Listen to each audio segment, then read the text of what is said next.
Joy, Shannon Sharp, I make of it that Coach Belichick is once again manipulating the media to his own devices to gain competitive advantage over the Houston Texans who are going to visit his stadium on Sunday. He using a mind trick? He's doing a mind trick here because he is obviously going out of his way to heap absurd praise on an overhyped, overrated player who has never had remotely the impact, done remotely the damage to his team, the Patriots, that Lawrence Taylor did to just about every team that Lawrence Taylor ever played.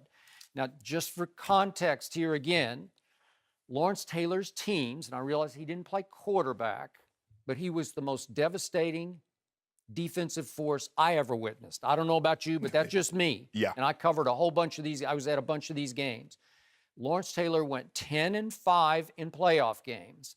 And just for the record, the 5 losses included 3 to the 49ers in San Francisco when they had a dynasty, 2 to Joe Montana, 1 to Steve Young, and 1 other loss to the 85 Bears in Chicago in like 0-degree weather. So he was pretty great. And Lawrence Taylor won 2 Super Bowls. Now let's get to J.J. Watt, who's 2-3 in playoff games. And again, he doesn't play quarterback, but he's supposed to be a dominating defender. 2-3 in playoffs, and the 2 wins came against Andy Dalton's Cincinnati Bengals in Houston. In the last 2 games, his defense has given up 41 to the Patriots, and Kansas City beat him 30-0 in Houston. And against the Patriots, so far in his career, he's played 5 games against Bill Belichick's Patriots. And here is his total tackles: 4, 4, 5, 3, 2. He has a grand total of a half a sack in those 5 games. A half a sack in 5 games. That's interesting. And in those 5 games, J.J. Watt's vaunted Houston Texans defense has allowed 42, 41, 34, 27, and 27. That's impact, man. That's Lawrence Taylor. That's devastating. That's you need 4 guys to block him, and you still can't get him down. And so far in 2 games this year, the mighty J.J. Watt has a grand total of 0 sacks. And he's playing in a defensive line with Jadeveon Clowney over on the other side and Merciless coming from this side, bookend stud pass rushers, and you can't get loose for just 1 sack in the first 2 games. I don't know. So far this year, J.J. Watt's resume includes what was a trending topic on Twitter. He tackled, what was the guy's name? Russell Bodine, the 305-pound center for Andy Dalton's Cincinnati Bengals, who on a Stanford band play to end the game, a desperation lateral play, Andy Dalton was stupid enough to throw his best pass of the night backward to his center, who's looking at everybody like, what am I supposed to do, catch this? Who was crazy enough to catch it. Crazy enough to catch it. Hit the dirt. Okay, would you? Yeah, you did. Oh, well then you wouldn't criticize him for a lack of effort? Hey, he offensive lineman. Yeah. Offensive lineman should be catching passes unless it's near the goal line. Because he had the basic deer in headlights look like, right. Oh my God, I guess I have to catch this. And I couldn't believe he did catch it. He gets an A+ for me for just catching the pass. Has he ever caught a pass in a game? Obviously Probably not. And all of a sudden, he is a 305-pound sitting duck for J.J. Watt to body slam him. And we had Lil Wayne on the show last Friday. He said he body slammed him. I don't see a body slam. He just tackled him. He knocked him down, because how can you not knock him down? I believe Shannon Sharp at age 49 could knock down Russell Bodine if you got a running start and got to hit him in the back. Maybe Jethro Bodine. I don't know about Russell Bodine. I know. Jethro's. He's a big boy. You know about old Jethro Bodine? Ooh, Skip, great players make plays when you absolutely need them the most. And in this era, J.J. Watt is a great player. Skip, it's just hard for me because when I look at it, LT played in the era, and you know this, everybody wanted 2 things. You wanted a great defense, and you wanted a running game.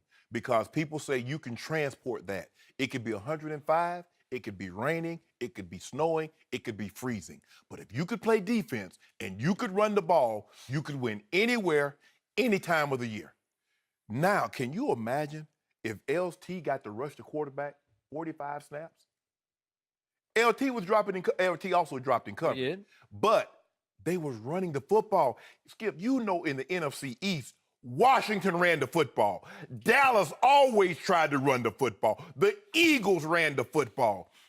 I think the thing is, people do not realize how great that man was because of the off-field things that have happened to him over the last 2 decades. But I just want to give you a little glimpse into just how great LT was. In his first 10 years, he was 8 times first-team All-Pro. Tom Brady, in 18 years, have been All-Pro twice. He went 8 of his first 10. Skip, he was Defensive Rookie of the Year and Defensive Player of the Year in his rookie season. He also is he and Alan Page are only the 2 defensive players that won league MVP. No, I'm not saying he was Defensive Player of the Year, Skip. He was league's MVP. He was. He made the left tackle famous.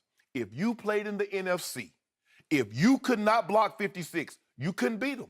That's why the Washington Redskins went and traded for Jim Lachey. No. That's why Minnesota went and got Gary Zimmerman. The Rams got Irv Eatman. The San Francisco 49ers got Steve Wallace. If you couldn't block 56, you couldn't beat the Giants. And guess what happened after that? Everybody says, I need me a 56. So now you get the Cornelius Bennett's. Now you get the Derek Thomases, the Von Millers, the Clay Matthews, the Justin Houston, the Khalil Mack. Yep. So this is when you know a player is great. Joe Gibbs changed his entire offense.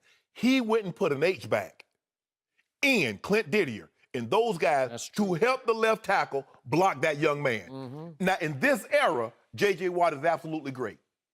But to say he's on that level, so we just gonna have him pole vault Reggie White. We're gonna have him pole vault Bruce Smith. I don't think people realize how great these players were, Skip, because now everything is social media, and if a guy makes a great play, you see it on a loop for at least a month. But Skip, I'm not trying to diminish J.J. Watt because what he's done is unbelievable. He has 37 more tackles from losses than the next closest, that's Von Miller. And I think he missed, 12, 13 games last year. So that just lets you know he has 75 tackles, 76 sacks in 85 games. That's unbelievable. But Skip. He's got a half against Bill Belichick. I took LT off on tape because at that time, words don't do it. If somebody says, okay, make a case, you get 5 guys. You want Tom Brady, LT, Joe Montana, whomever. I'm going to give you 5 minutes to make a case for one of them.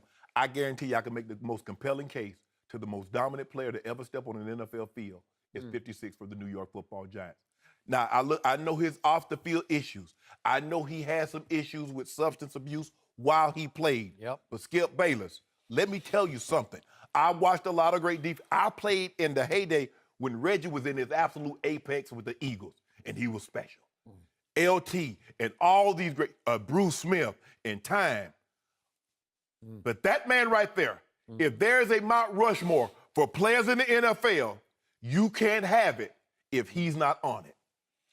I can't put him above the top quarterbacks when you go Brady, Montana, whoever. I can't do that, but I can put him above a whole lot of other quarterbacks. Skip, if you look at what, they don't say, well, I need the next month. Think about what the left tackle became because of him. Think of what the edge rushers became because of him. He wasn't just trying to get you down. He says, I'm going to get you down and I'm going to take the ball from you while I'm at it. That's why you saw the chop. Now everybody gets, what do they do, Skip? Everybody's chopping. Everybody's trying to get the ball out. This dude was on another level, like 6'2.5", 240 pounds, but he was all man.